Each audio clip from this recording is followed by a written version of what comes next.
오늘 6강에서는 해설서 누리과정의 운영에서 편성 운영 지침을 살펴볼게요. 해랑일 42쪽을 펼쳐서 편성 운영에서는 기관에서 누리과정을 편성하고 운영하기 위해 고려해야 할 공통적인 기준을 안내했는데, 운영은 말 그대로 운영이고 편성은 교육을 위해 필요한 내용이나 방법, 그리고 평가 기준 등을 말합니다. 그럼 이제 누리과정을 운영하는 데 필요한 내용이나 방법, 기준들을 담은 편성 운영 지침을 각각 살펴볼게요. 1일 4에서 5시간을 기준으로 편성한다는 것은 유치원과 어린이집에서 편성해야 할 누리과정 운영 시간이 4에서 5시간이란 의미입니다. 다음으로 일과 운영에 따라 확장하여 편성할 수 있다는 것은 4에서 5시간의 누리과정 운영 시간 외에도 운영 시간을 확장해서 운영하는 것으로 방과 후 과정이나 종일제를 운영하는 것을 의미해요. 다음으로 누리과정을 바탕으로 각 기관의 실정에 적합한 계획을 수립하여 운영한다를 알아볼게요. 각 기관의 실정에 따라 적합한 계획을 수립한다는 것은 근처에 숲이 크게 조성되어 있는 유치원이면 교사는 숲을 활용한 생태 위주의 계획안을 작성하거나, 맞벌이 가정이 많은 유치원이면 교사는 기본 생활 습관이나 돌봄 위주의 계획안을 작성하는 것을 말합니다. 다음으로 해랑일 43쪽을 펼쳐서 개정 누리과정에서 계획을 수립하는 방법을 자세하게 살펴볼게요. 개정 누리과정에서는 기관의 교육 철학이나 유아의 요구 등을 반영해서 자율적인 계획을 수립할 수 있는데, 이전 3, 5세 연령별 누리과정에서는 연간, 월간, 주간, 1일 계획안을 체계적으로 작성했다면, 개정 누리과정에서는 계획안의 종류나 형식, 분량을 자율적으로 조정해서 작성할 수 있습니다. 그리고 기관에서 가정으로 배부하는 계획안도 3, 5세 연령별 누리과정에서는 미리 계획한 활동이 쓰여있는 계획안을 가정으로 배부했다면, 개정 누리과정에서는 유아들이 유치원에서 어떤 놀이를 했는지, 놀이로 어떤 배움이 일어났는지를 학부모들에게 공유하는 방식으로 변화했습니다. 그리고 개정 누리과정에서 강조하는 유아가 주도하는 놀이를 중심으로 운영하기 위해서는 놀이의 특성상 미리 계획해서 운영하는 것이 어렵기 때문에 기존의 자유선택 활동, 대소집단 활동, 바깥놀이를 포함하는 정해진 형식에 맞춰서 미리 계획안을 썼다면, 이제 개정 누리과정에서는 실제 놀이한 내용과 놀이를 지원한 내용을 포함하는 자율적인 형식의 계획안으로 바꿔서 작성하고, 실제 놀이를 바탕으로 계획안을 작성했기 때문에 사전 계획을 거의 하지 않게 됐죠. 그리고 안전과 관련된 내용도 고려해서 계획하고, 유아의 특성에 따라 개별 유아를 지원하는 내용도 계획안에 작성할 수 있어요. 이렇게 계획안을 작성하면 유아가 주도하는 놀이를 적극적으로 지원할 수 있죠. 그렇지만 자율적으로 계획을 수립한다는 것을 계획안을 작성하지 않아도 되네? 라든가 와, 일이 줄었네 라고 이해하지 않도록 유의해야 합니다. 자, 정리해보면 편성 운영은 1일 4에서 5시간을 기준으로 편성하고, 일과 운영에 따라 확장하여 편성할 수 있고, 누리과정을 바탕으로 각 기관의 실정에 적합한 계획을 수립하여 운영할 수 있습니다. 그리고 계획안 작성은 종류, 형식, 분량을 자율적으로 조정할 수 있고, 사전 계획을 최소화하며 실제 놀이를 기록하고 놀이를 지원하는 계획을 기술하는 방식으로 바뀌었습니다. 다음으로 해랑 1관 44쪽을 펼쳐서 하루 일과에서 바깥놀이를 포함하여 유아의 놀이가 충분히 이루어지도록 편성하여 운영한다를 알아볼게요. 이것은 유아가 놀이를 충분히 즐길 수 있도록 탄력적으로, 그러니까 상황에 따라 알맞게 조정해서 운영하는 것이 필요하다는 건데, 어떻게 탄력적으로 운영해야 하는지 더 자세한 내용을 살펴볼게요. 유아의 하루 일과에는 놀이, 일상생활, 활동이 포함되는데, 이 중에서 바깥놀이를 포함한 놀이를 가장 우선적으로, 가장 길게 운영해야 한다는 거죠. 그렇기 때문에 만약 아이들의 놀이의 흐름이 끊겼다고 여겨지면 다른 시간을 좀 줄이고 놀이 시간을 좀 더 길게 연장할 수 있어요. 그렇게 놀이 중심으로 일과를 운영하면서 동시에 손 씻기, 휴식, 낮잠 등 유아의 신체적 리듬을 반영해서 유아들이 즐겁게 하루를 보내도록 해야 합니다. 슈타이너는 이렇게 유아의 리듬이 담긴 일상, 반복되는 일상은 유아에게 안정감을 준다고 했어요.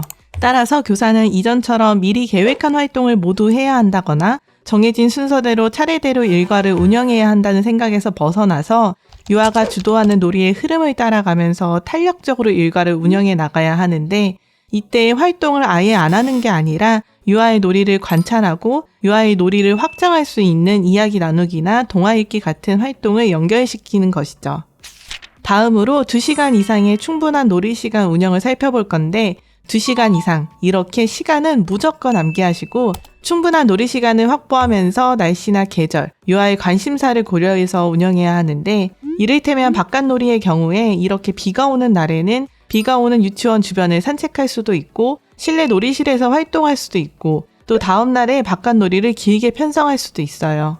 다음으로 해랑 1권 45쪽을 펼쳐서 성, 신체적 특성, 장애, 종교, 가족 및 문화적 배경 등으로 인한 차별이 없도록 편성하여 운영한다를 살펴볼게요. 아동복지법 4조에서 어떠한 종류의 차별도 받지 아니하도록 명시했고 아동의 권리에 관한 협약에서도 아동의 비차별 원칙으로 2조에서 성별, 종교, 인종 등으로 아동을 차별하지 말아야 한다고 명시되어 있습니다. 편성 운영 지침도 이 내용을 반영한 것으로 유아들이 다른 점이 틀린 것이 아니라 각자의 고유한 특성으로 받아들여서 편견 없이 서로 대화할 수 있게 하고 교사도 유아를 비교하거나 평가하거나 불이익을 주어서는 안 되고 다양한 가족 형태나 문화적 배경 등을 이해할 수 있도록 다양한 경험을 제공해야 합니다. 다음으로 유아의 발달과 장애 정도에 따라 조정하여 운영한다를 살펴볼게요. 아이들은 같은 연령이더라도 흥미나 관심이 다르고 또 신체 발달 수준도 다르고 한글을 읽는 정도도 차이가 있고 각자 가정의 문화도 다르잖아요. 또 발달 지연이나 장애 유아도 통합학급으로 편성돼서 함께하기 때문에 교사는 각 유아에게 적합한 방식으로 놀이하도록 지원해야 합니다. 그럼 이제 발달과 장애 정도에 따라 어떻게 조정하여 운영하는지 운영 방법을 자세하게 살펴보면 첫 번째, 보편적인 환경으로 즉 교사는 모든 유아가 모든 교육 환경에 참여할 수 있도록 조정해야 하고 두 번째, 해랑 좌측 자료로 참고해서 보면 특수교육 대상자가 일반 학교에서 또래와 함께 교육을 받는 통합교육을 운영하는 통합학급이나 특수학급을 운영하고 세 번째, 개별화 교육계획을 세워서 장애 유아의 교육적 요구에 적합한 교육이 이루어지도록 하고 네 번째, 부모와 특수교사, 사회복지사와 같이 가족과 관련된 전문가와 소통하고 협력하고 다섯 번째, 장애로 인해서 불편한 유아가 불편을 덜 느끼도록 보조기구나 자료를 활용해서 환경 지원을 합니다.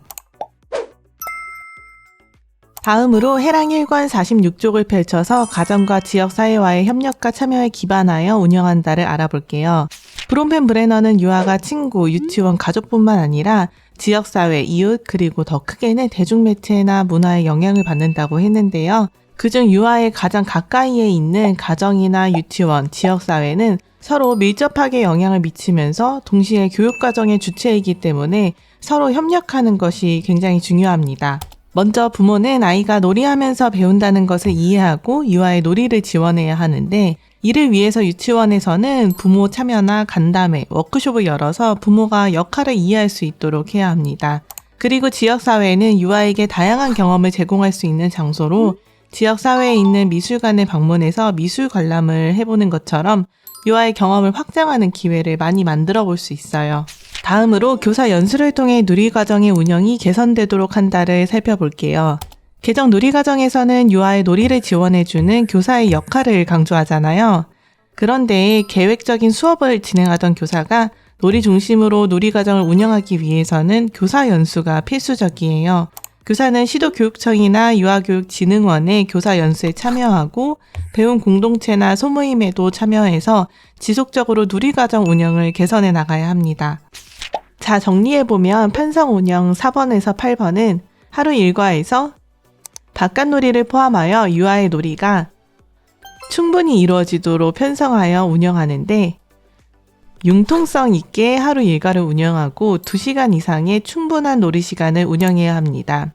또 성, 신체적 특성, 장애, 종교, 가족 및 문화적 배경 등으로 인한 차별이 없도록 편성하여 운영하고 유아의 발달과 장애 정도에 따라 조정하여 운영하고 가정과 지역사회와의 협력과 참여에 기반해서 운영하고 교사 연수를 통해 누리과정의 운영이 개선되도록 합니다. 6강 강의 총정리를 해볼게요. 가에서는 1일 4에서 5시간, 이 시간을 명확하게 암기하고 나에서는 확장 편성할 수 있는 예시를 기억하고 다에서는 기관의 실정에 적합한 것이 무엇인지 그리고 개정 누리과정에서 계획을 세우는 것이 무엇인지 알아야 하고 하루 일과에서 놀이를 우선적으로 운영하는 것이 무엇인지 알고 또 바깥놀이를 포함해서 2시간 이상의 놀이 시간임을 암기해야 합니다. 마에서는 이 지침의 근거가 되는 법조항과 연결해서 공부하고, 바에서는 지침에 따라 운영하는 실제적인 운영 방법인 보편적인 환경, 개별화 교육계획 등을 나열할 수 있어야 합니다. 그리고 사에서는 가정과 지역사회가 협력과 참여하는 구체적인 예시를 함께 암기하시고, 아에서는 교사 연수가 왜 필요한지, 교사 연수의 형태는 무엇이 있는지 함께 공부해 두어야 합니다.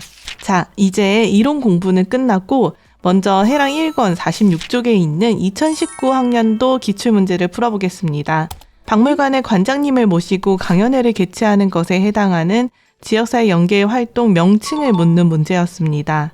네, 정답은 지역사회 인사초청입니다. 지역사회 특성을 활용한 예시가 무엇인지 정리를 꼭 해두어야겠죠? 그리고 다음으로 해당 문제집 20쪽의 6번 문제를 풀어볼게요. 빈칸에 들어갈 것을 고르는 문제로 유아가 실제 경험한 놀이 내용과 그에 따른 교사의 놀이 지원 계획을 기술하는 형식으로 기존의 방식에 비해 무엇을 최소화하여 계획을 수립하는 것일까요? 네, 맞습니다. 3번 사전 계획이죠. 개정 놀이 과정에서는 사전 계획을 최소화해서 계획을 수립합니다. 오늘도 강의 듣느라 정말 수고 많았어요. 오늘 공부한 편성 운영 지침은 실제 유치원에서 운영하는 것을 강의처럼 예시와 함께 상상하면서 공부하면 더 이해가 잘 될 거예요. 편성 운영 지침도 확실하게 공부가 됐길 바라면서 그럼 다음 7강 강의에서 만나요. 지금까지 출판사 오르다꿈의 김항이었습니다.